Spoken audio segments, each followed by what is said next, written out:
Sorry for the delay. Thank you for coming. This is the beginning of the fall season carbon monitoring systems application policy series.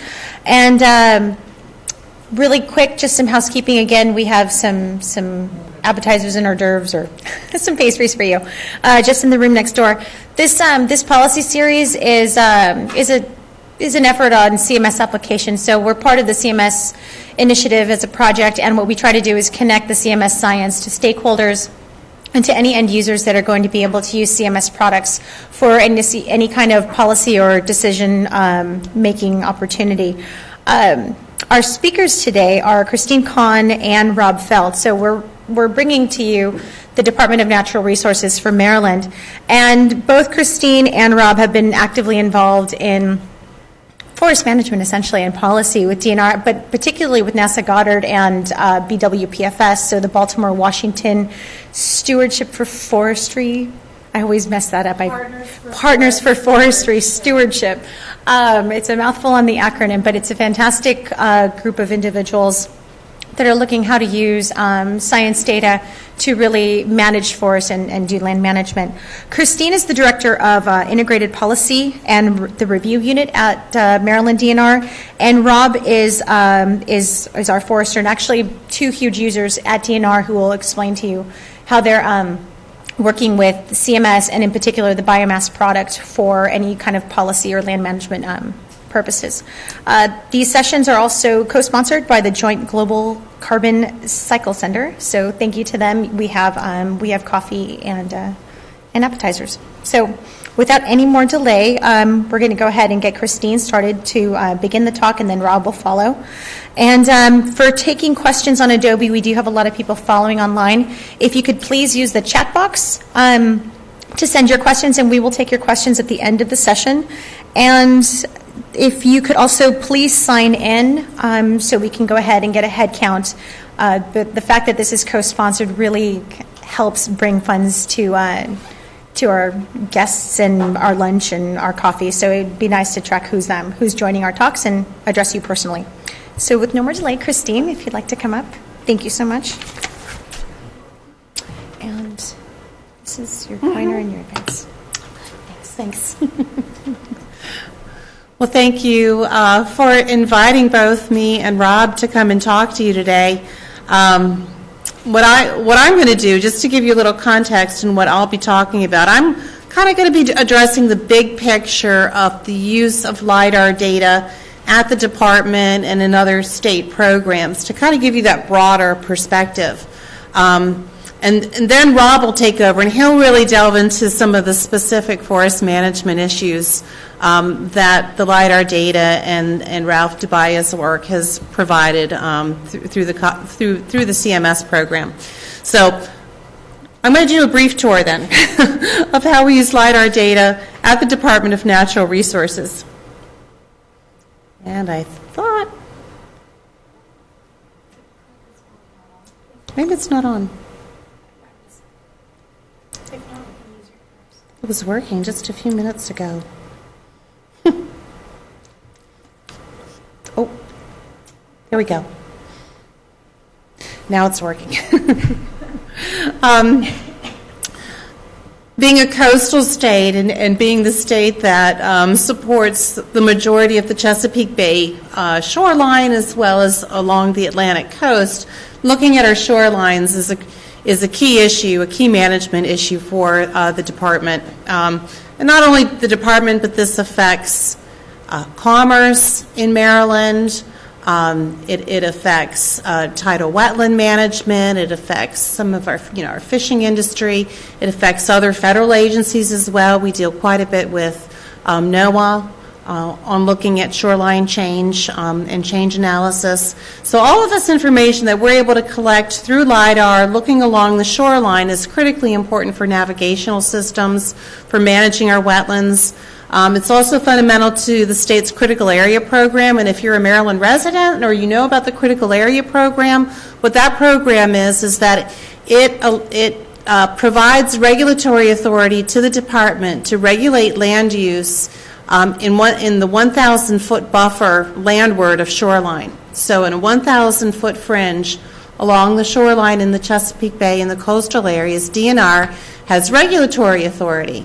And any development that occurs within the critical area has very strict mitigation measures. There are restrictions in terms of how much development can occur.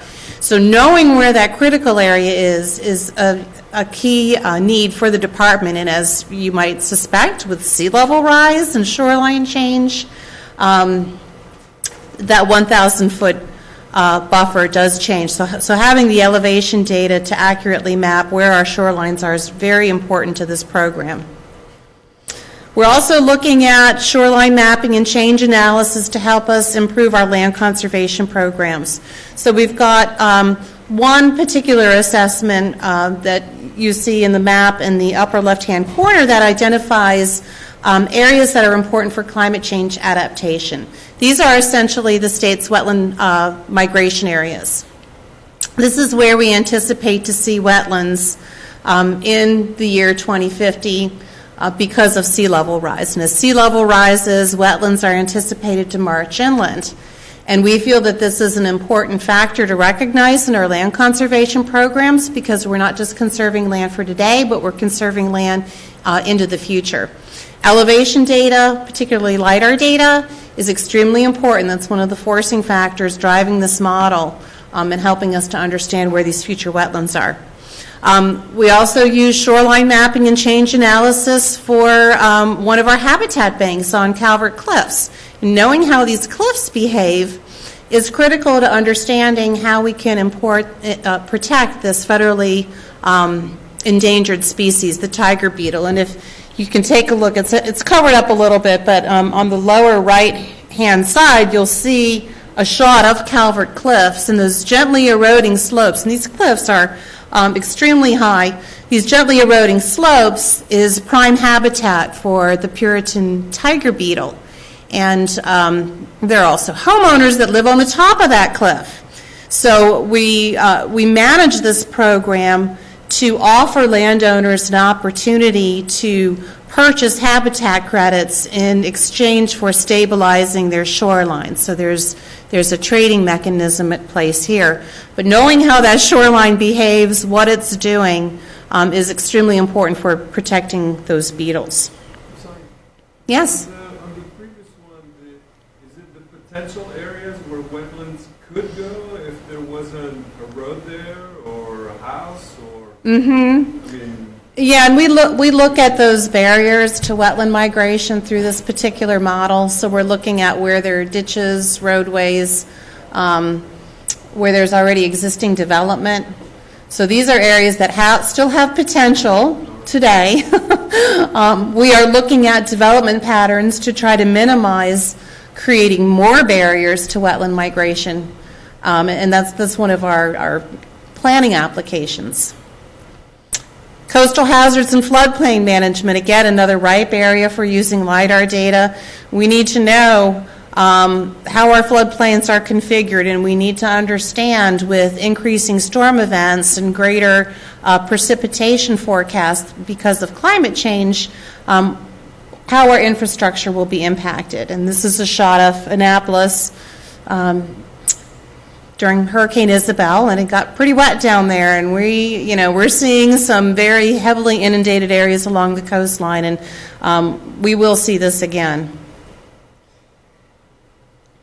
Now, moving up into the watershed a bit, we use LiDAR data, and our partners use LiDAR data to conduct flow path analysis and accumulation studies.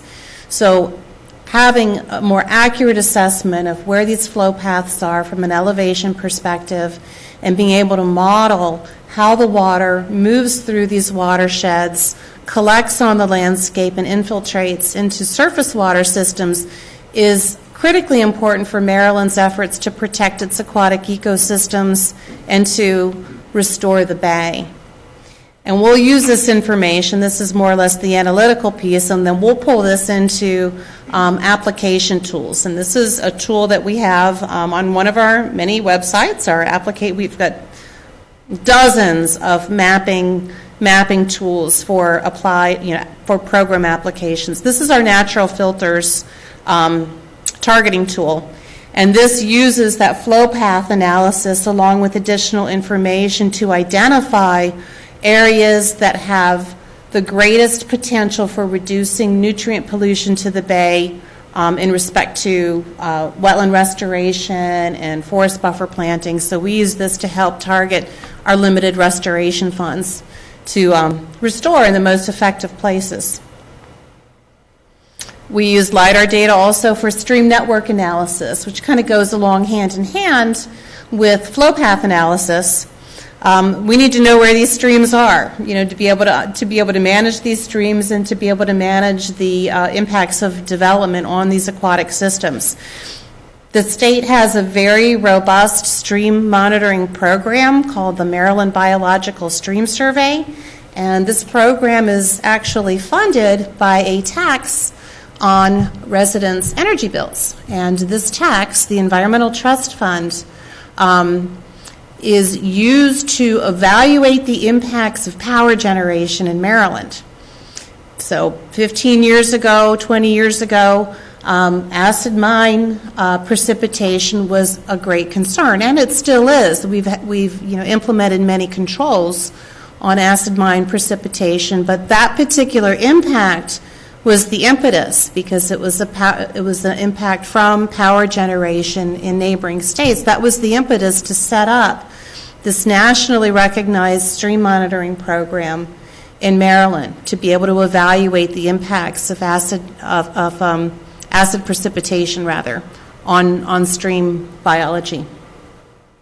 So we continue to monitor streams every year, and having better assessments of stream networks is key to understanding where we need to monitor and how these streams are performing. Now, LiDAR data, there's a lot of uses for LiDAR data, obviously, from an elevational perspective. We're very interested in some of the derived products, and Rob is going to spend a lot of time talking about the biomass-derived products that can be extracted from LiDAR data, so I'm not even going to touch that. Another key area that we're very interested in is how LiDAR data can be used to derive additional planning products. And for us in Maryland, impervious surface analysis is one of the key data sets that we need for a number of different programs. And I'm just going to touch on a couple of these. I probably am not doing it justice according to my colleagues, but I think these are some of the key areas where we really depend on getting accurate impervious surface assessments. Back in 2012, the state passed the Watershed Protection and Restoration Program. And this was a program to, I didn't know, that's really interesting. My picture's changing. So I must have grabbed a very live image from the web. So very cool. All of our jurisdictions that are required to adhere to the National Pollution Discharge Elimination System now are required to charge a fee that is based essentially on impervious surface or the stormwater runoff from the lands within these NPDES areas. So they are required to charge a fee, and they had to develop a fee program in 2013, and most of the counties and municipalities have complied. Many of the municipalities and jurisdictions are looking at using impervious surface as a way to assess those fees. So a resident on a piece of land would be charged a fee that is commensurate with the amount of impervious surface on their land. So how you determine that is a matter of great interest and great question for a variety of municipalities. And some municipalities have gone down the road of saying, all right, well, we're just going to do impervious surface assessments, which is, it's great doing it the first time, getting a baseline, but then to do that change detection, which is another aspect of needing impervious surface data. So we need to also evaluate how it changes to be able to adjust those fees. That becomes a very rigorous data collection effort. Some jurisdictions have simply decided it's too difficult to do precise impervious surface assessments, and they're more or less using impervious surface ratios. So a land cover of a particular type or a residential density is assumed to have an impervious, a 10% impervious surface ratio, and the fees are calculated based on that. This is a very important program. It's a new program, so the fees that are being generated from this program are going to be funding stormwater management and stream restoration in the state. So they're offsetting all of those negative impacts caused by uncontrolled stormwater runoff. And this is an example of some of the programs and restoration efforts that stormwater fee does support. Stream restoration. And to do a good job with stream restoration, again, you need that stream network analysis.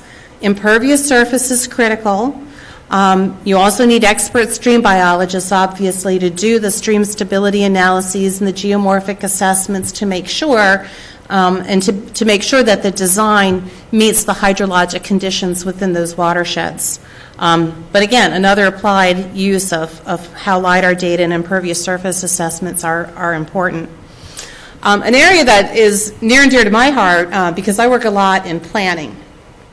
And when you're working with comprehensive planning, it's important to convey to planners who are not scientists. These are folks who are looking at where to grow, where not to grow, what their tax receipts are, how to provide community services. And we need to be able to translate in terminology that planners can understand what those impacts on aquatic ecosystems are. So this whole idea of ecological thresholds is key for communicating good planning concepts to our planners, or at least helping our planners understand what the consequences of decisions are as the landscape changes. So impervious surface, or percent impervious surface at a watershed scale, is one of those key ecological indicators that our aquatic programs are very much engaged in. However, we have difficulties with really calibrating that to any specific impervious surface data set, because we've got 3 or 4 data sets out there from different producers. So, it may have come from a state effort, it may have come from the Bay program effort. We've got information from USGS. We've got Landsat data derived from 2000, maybe some 2010 assessments. It's kind of all over the place.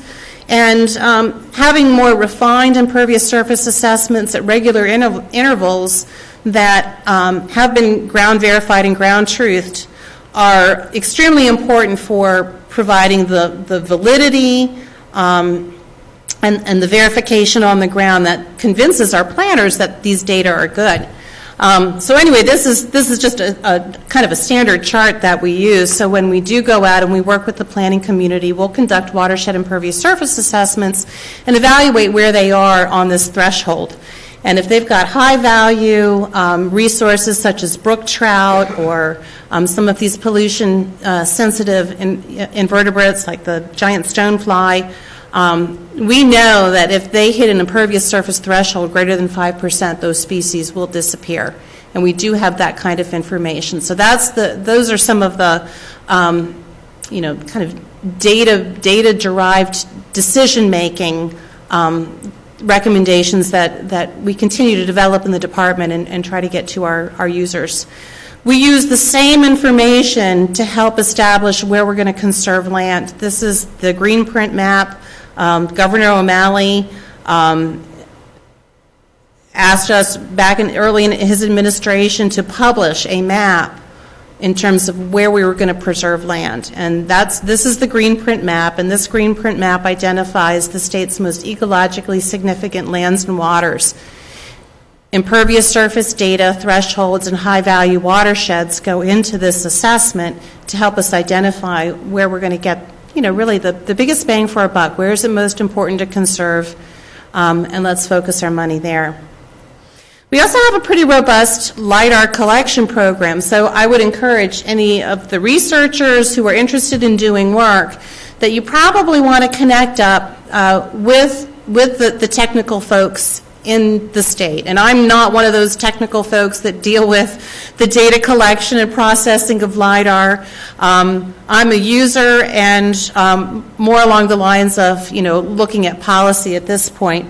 But our IMAP system, which is a statewide mapping system, has a significant amount of information on the available LiDAR data we have in Maryland. And we also, as you can see on the right hand of the slide, we also have planned LiDAR collection events. You can see in the upper right where we have already acquired data in the time frame, and then in the lower right-hand corner, you can see where we're planning future acquisitions. And I know that there's obviously a lot of technical detail and specs that go into what is collected, how many returns are collected, what the photon density might be. For that kind of information, I would really encourage you to touch base with the folks at Maryland IMAP who are directly administering this. Yeah? Ma'am, it means that part of county you cover it double time? Pardon? For example, Westchester County, you mentioned that it's 2011, 2013. Mm-hmm. And that we're going to be acquiring more data? Was that the question? No, it means that I know that Westchester County was covered something more year. It means that we have county which covered double. Yes, there are repeated collections.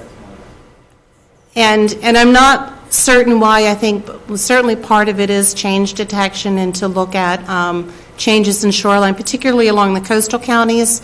A lot of this work is funded by NOAA through their Coastal Zone Management Program. And there also may be concerns to pull in higher resolution data or, more intermediate data collects.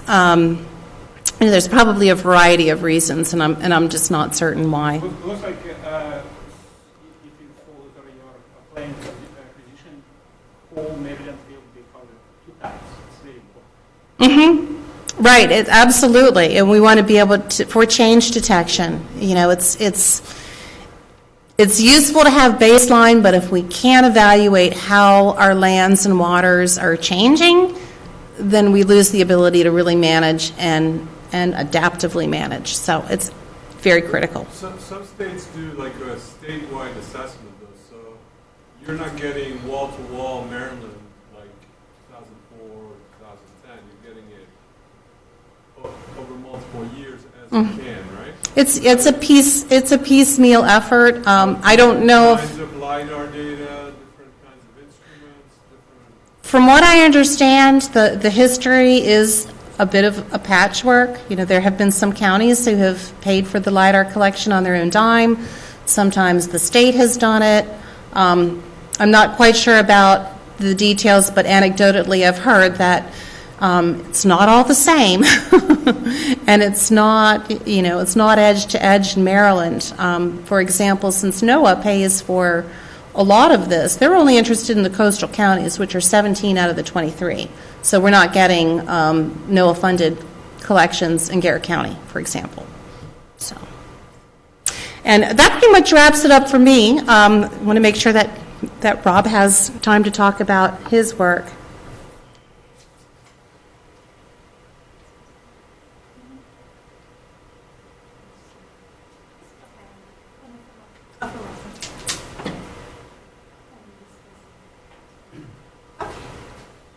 Good afternoon.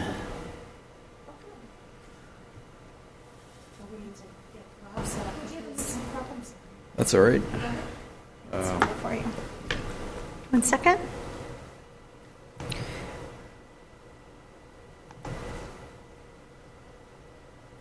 Thought you guys were on the same deck. I apologize. Cool. Thanks. Okay. All right, good afternoon. I'm Rob Feldt. I'm a forest planner with the Maryland Forest Service, and I'm going to talk to you a little bit about how we're going to try and use these LiDAR products.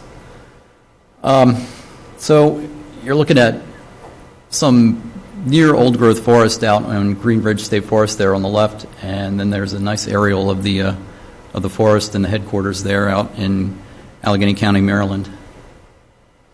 So I thought I'd start out by telling you a little bit about the Maryland Forest Service. Our mission is to restore, manage, and protect Maryland's trees, forests, and forested ecosystems to sustain our natural resources and connect people to the land. We have about 82, more or less, permanent employees, and we have numerous seasonal and contractual employees that we hire annually or seasonally. We manage state forests, and we have about 211,000 acres of state forest in Maryland, and that's about 8%, I believe, of the state's total forest land. We provide services to private landowners.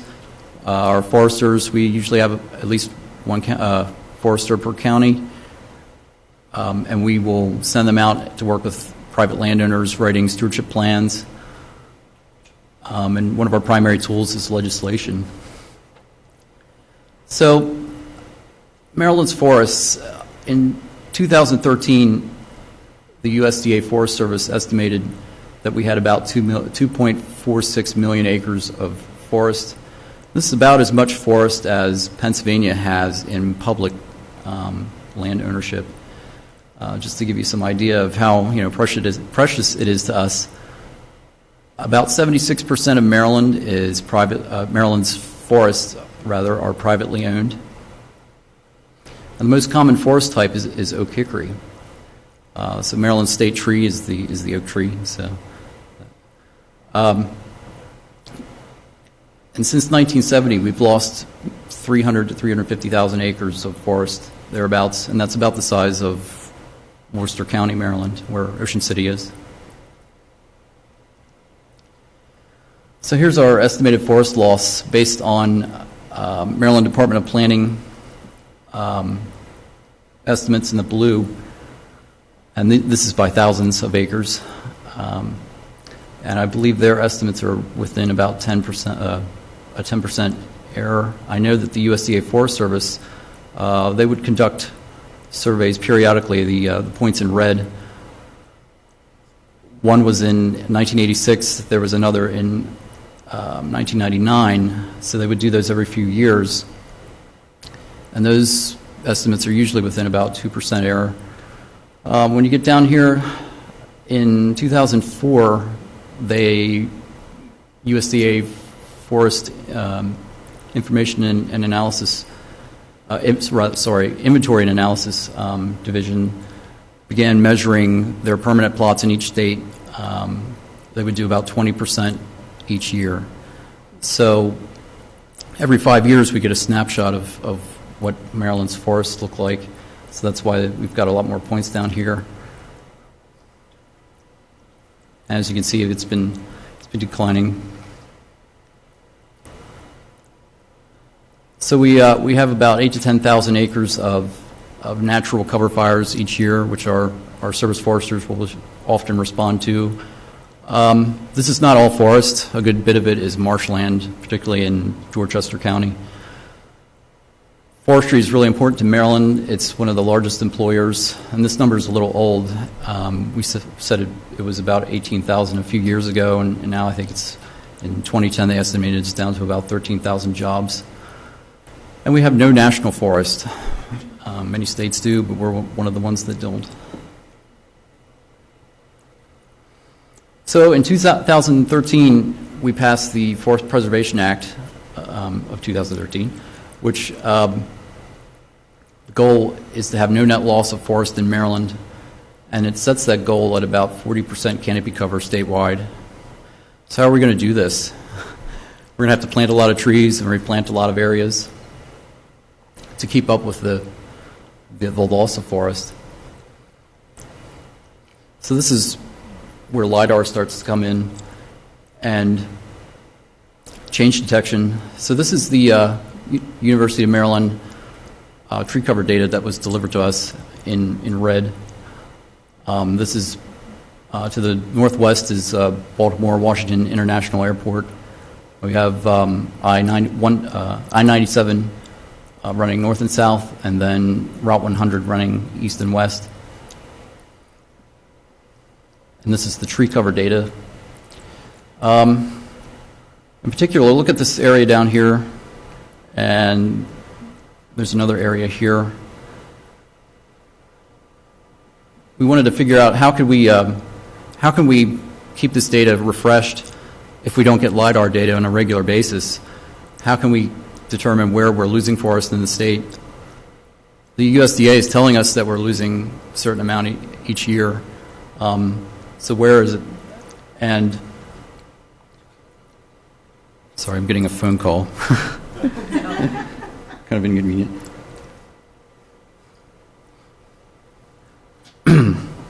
So notice these dark purple areas. And this is based on a normalized difference vegetation index, or Ndvi analysis, that looks basically at the greenness of the forest cover. And you can see this area up to the north is pretty getting kind of purple there. So you start to see a good threshold at about 0.2. In this case, it varies by image, and in this case, it was 0.1799 on the index, where you really start to see the canopy differences. So in order to bring that down to a manageable level, you calculate the area for these areas, and we try to extract just the areas that we can deal with, and I think about half an acre in particular is pretty good, and these areas start to pop out. And really we're concerned with these larger areas. I don't really care if somebody's tree falls down in their backyard. That's an urban forester's problem.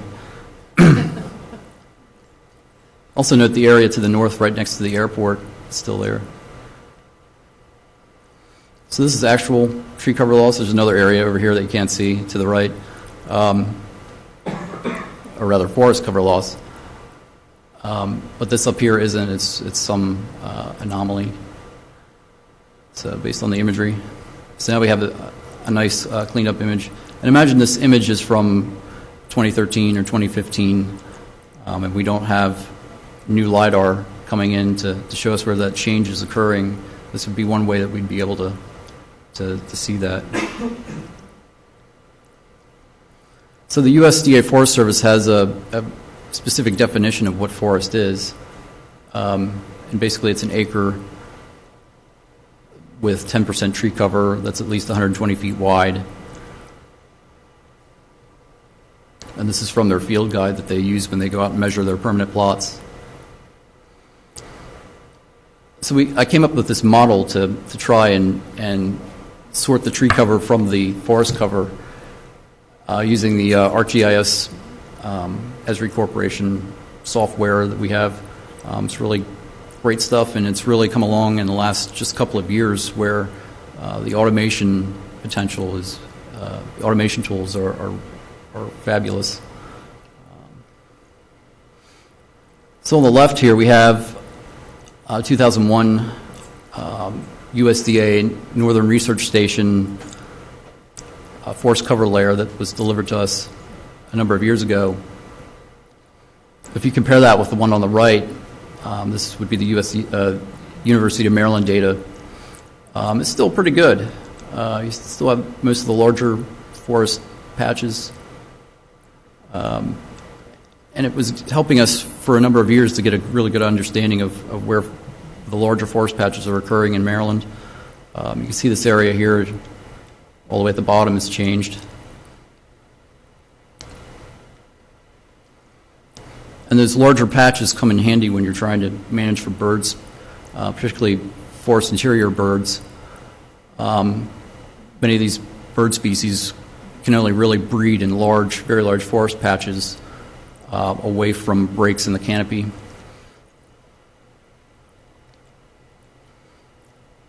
So when you run this analysis on these forest patches, in red we have the what we would call tree cover. In the green we have what we would call forest cover by that USDA definition. And these yellow areas here would be interior forest. And the primary driver of that is a 100-meter buffer. And as you can see, there isn't much, maybe a little spot over here on the left.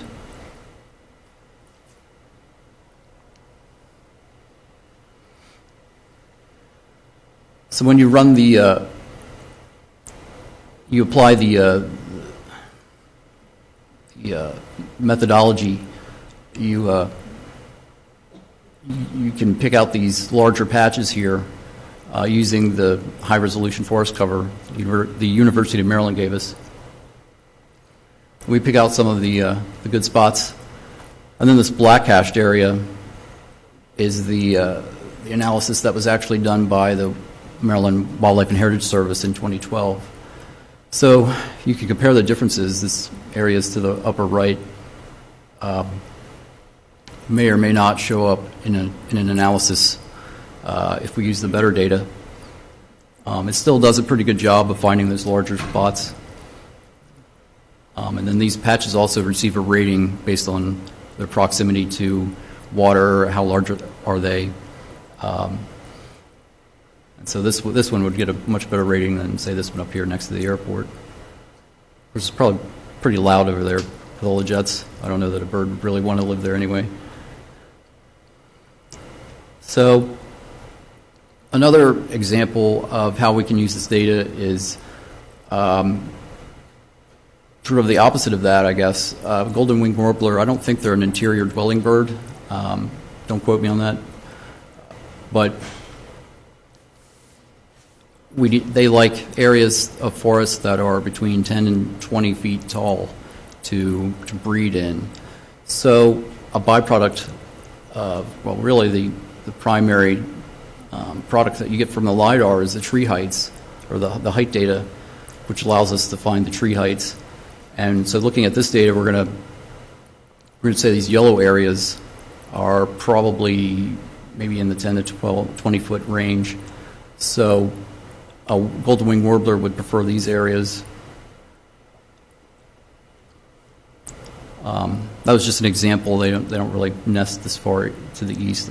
So we did a quick analysis of Washington County, Maryland, one of the western counties.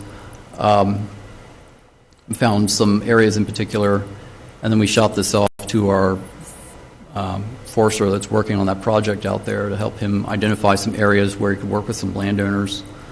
In particular, this western part, they like higher elevations, and there's some other metrics that go into it, like how much forest is within a half a mile or a mile.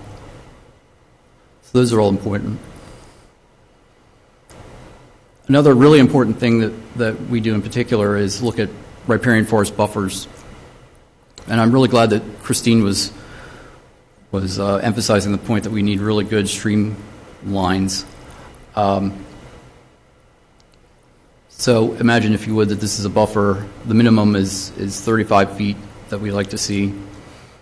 Otherwise, we get areas like this where we start planting trees, and I'm sure you've seen these tree tubes as you've driven through Maryland, and those are to protect them from deer. So what we have here is probably the first real analysis that we've done with the University of Maryland forest cover. We only got it about 3 or 4 months ago. And so now we're looking at how much buffer do we really have out there. And you can see, these red areas here. Those would be areas that are less than 20% covered within 35 feet of the stream, looking at about a 10-meter segment. So each of these little 10-meter segments gets a rating based on the tree cover data. There's a lot of green there, but there's also more red than I would be hoping to see. So if we look at we look up close, like I said, we're still working on this project. We haven't done the water bodies yet. But you can see where the stream is running in the imagery, and the streamlines are based on the National Hydrology data set, which is probably the most high-resolution stream layer that we have, I believe. I'm sure counties have more detailed stuff, but this is consistent across the state.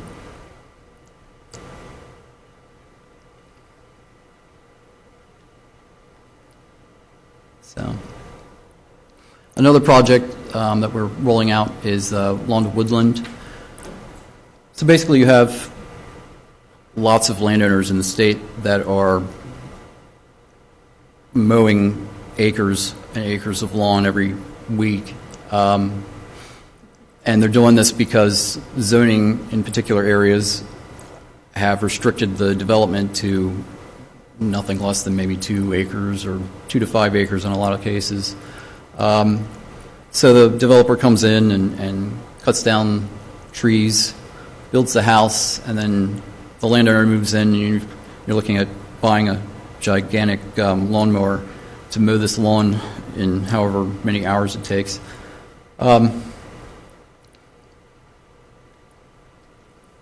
So this analysis that I did before I had the University of Maryland data was based on the 2006 National Land Cover data set. And you can see some of these property lines here where you've got these bigger properties. This guy probably spends 2 hours a week mowing his lawn, you know. And so we identified a lot of these landowners and sent them a letter and said, hey, we can probably plant some trees on your property and we get some benefits from it, and you don't have to mow so much, and it's a win-win situation. Come on. So we've had a lot of interest in that, and just think how detailed it could have been if I had the data a little sooner. But I'm just happy to have it. So we know where the trees are, but we can also know where they're not, and at a very high level of accuracy. So that's also very important to what we do. We plant a lot of trees. I think we plant more trees. I know we plant more acres than we cut down on state forests. So it's a major part of our job. Okay, so a forest planner's wish list. Like I said, we need really high precision streamlines. That really makes our buffer assessments a lot more accurate. We still have a pretty good idea of where we want to work. So a landowner that has a really long red line from that assessment, we're going to go out there and we're going to tap him first and say, hey, can we help you? Can we plant some trees on your land?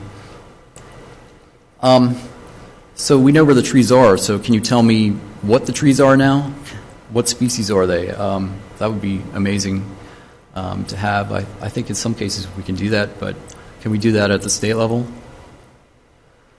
And we need affordable updates to these LiDAR coverages. It just seems like there's so much we can do with this stuff. Knowing elevation and where the tree cover is changing and just so many things that we can do, it's just so valuable. So what's the future look like? I just learned about this flash LiDAR technology that's probably old school for all of you people. But it's basically a point-and-click camera that, instead of having a passive sensor, is an active sensor that sends out lasers and gets... and come on, you guys had to know that drones were going to come up at some point. I mean, who doesn't want to have a drone now? So can we hang these sensors on these drones and then send them off autonomously to collect data on... Maybe we can do that on the state forest level. Maybe not right now at the state level.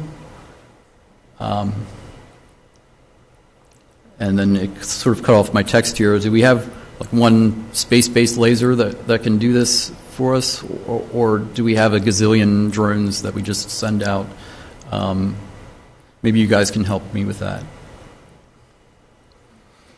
So that's really all I have. I have some wonderful pictures of, we have wonderful pictures of Maryland's natural resources on Flickr.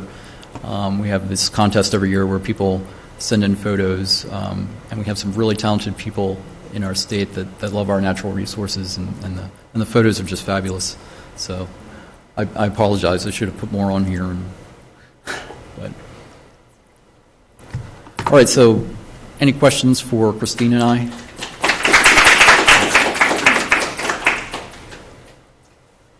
I think we've laid out what's important to us and what we're looking for in the future and how we're trying to use this stuff. Rob, we'll make sure we send the first drone to fly fly right over your house. Please, tell me what time so I can stand out there and wave. It's a 3 feet. Just make it an eye-safe laser, please. We're going to have Christine and Rob stand at the front. We're having a little trouble with our handheld microphones. So the ceiling mics are on, but if there's any trouble coming from the back in terms of hearing, if you could repeat the question, and Sure. we'll have you both up here. Sorry. Thanks, Kate. Please go ahead with that. This is more of an application question. Have you used the tree cover LiDAR data to do like a connectivity analysis or fragmentation analysis, especially along your streams? No, we haven't. I think that's more like along the lines of like a green infrastructure kind of thing, and that would be fabulous to do if we can hand that off to George Right. Everling or Edmonds. Yeah. Right. We have another program, another group does connectivity resource assessments that we call the state's green infrastructure, which identifies intact hubs, large intact habitats, and their connecting corridors. And we use that as a ecological network across the state. And I think that would be an excellent use. And we need to update the corridors, actually. The hubs are done.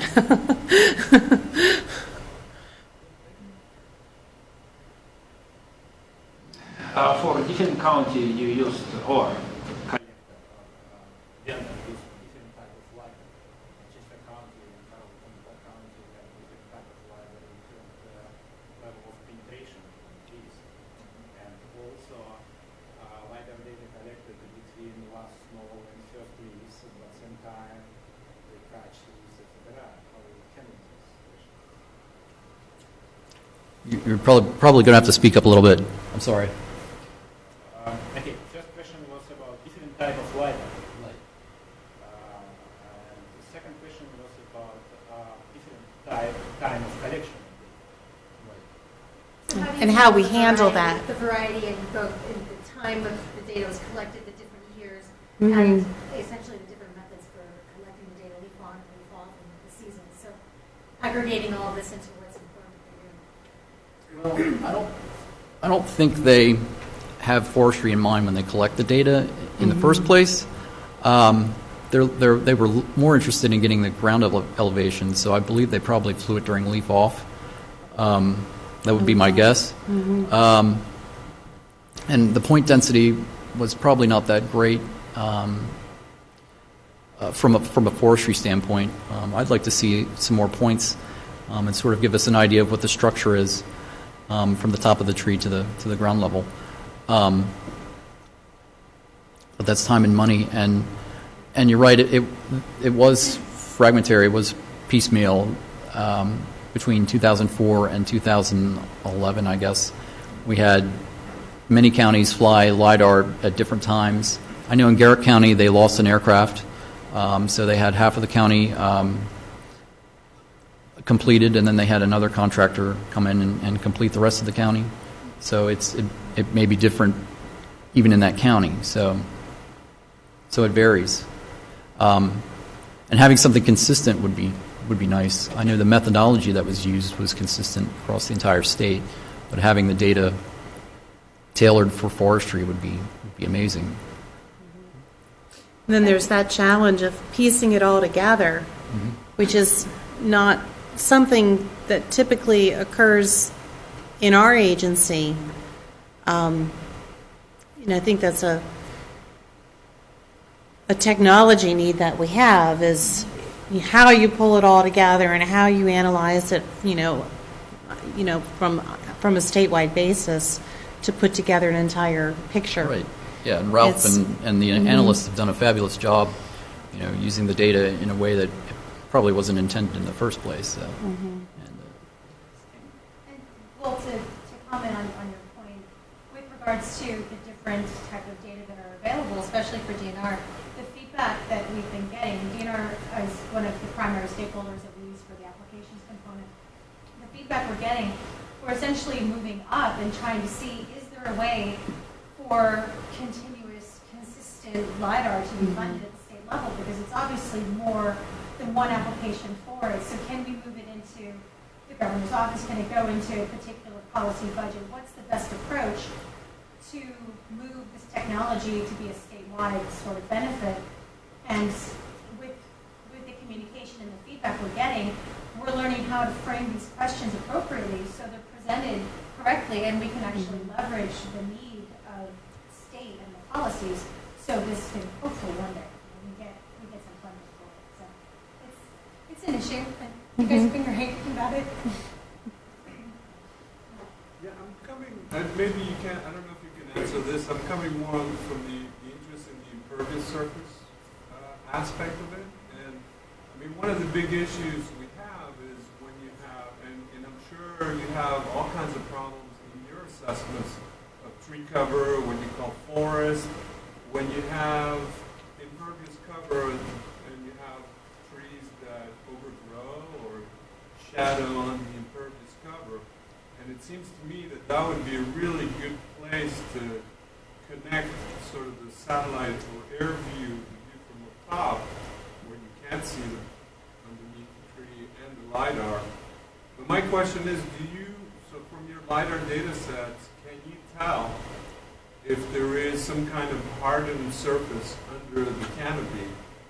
And if so, is it asphalt, so is it impervious, or is it a packed dirt road that will let water in? Because that'll make a big difference, right, in terms of hydrology.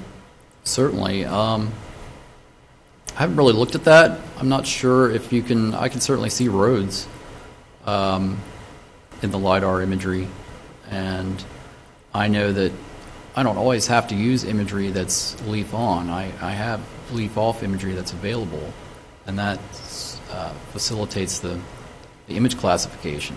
So we can get pretty close. As I know, you have a LiDAR reflectivity image. Not also three-dimensional, but LiDAR reflectivity image. LiDAR reflectivity image, asphalt road and dirt roads, very clear. The reflectivity, yeah. Underneath the full canopy. Of course, the road is not always. No, but that was my question. Is so when the road is in the sunlight, you can see it from space.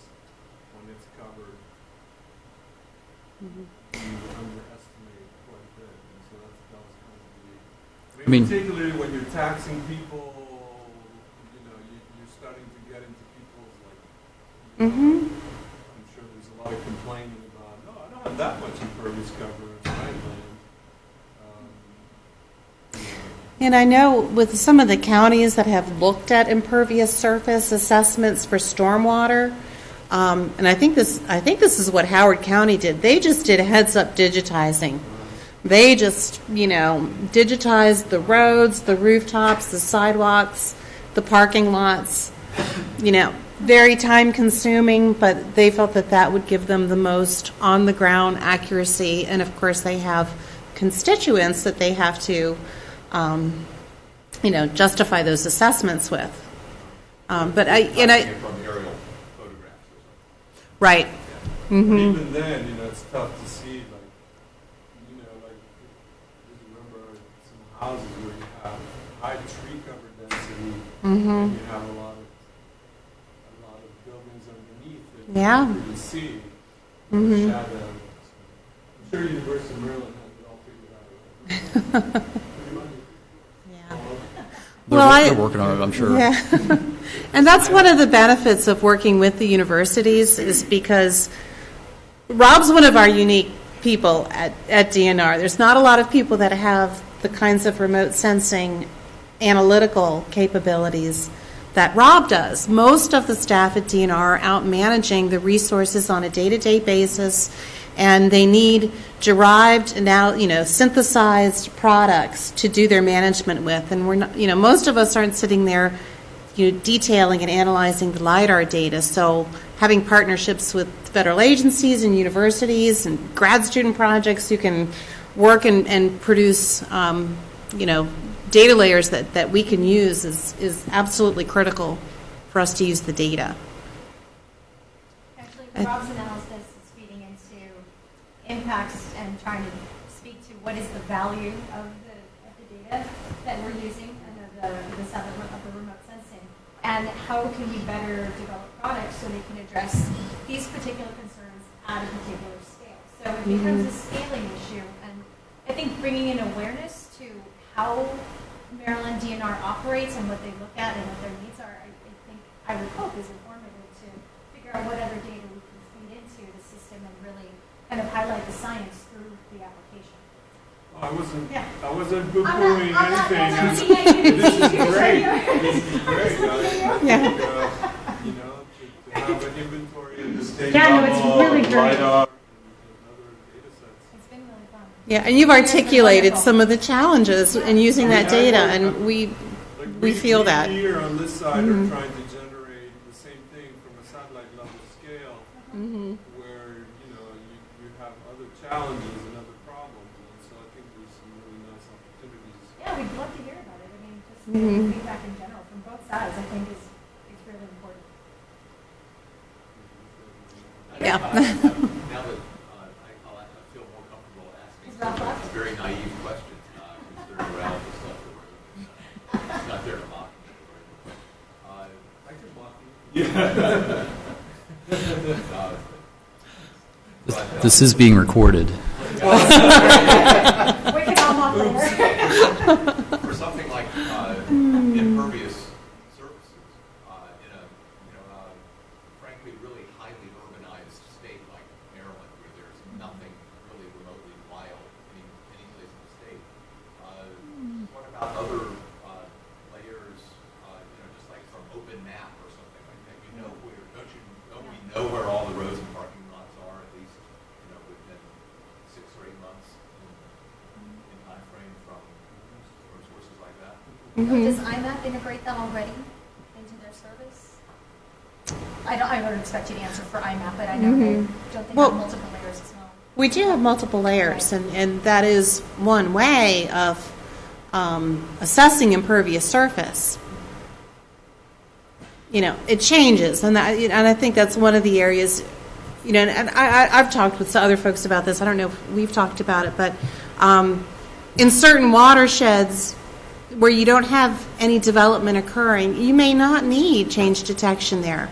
But in some of the areas that are rapidly changing, where development is proceeding quickly and you're reaching some of these thresholds, then we do need timely impervious surface assessments so we can, kick out the warning flag or insert ourselves at the right time in the planning process to let folks know that they're getting close to those thresholds and we don't want to see them exceed them, then it's too late. So those are some of those areas where there's rapid change. Also, if you think about it, engineers today aren't using slide rules and transparencies to draw the plans for these things.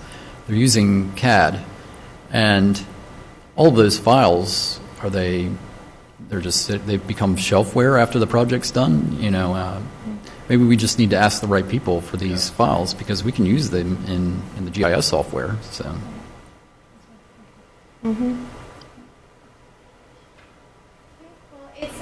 It is 1 o'clock. I want to thank our speakers again. Thank you very much for your time. We are going to be heading to lunch at the gazebo over here on the first floor. If any of you would like to join, please feel free. We'll be there with Christine and with Rob. And our next policy series will be on blue carbon, and we will have Emily Pigeon coming to speak to us on October 14th at 12 p.m. If you have suggestions or comments, please feel free to send them, and thank you very much. And make sure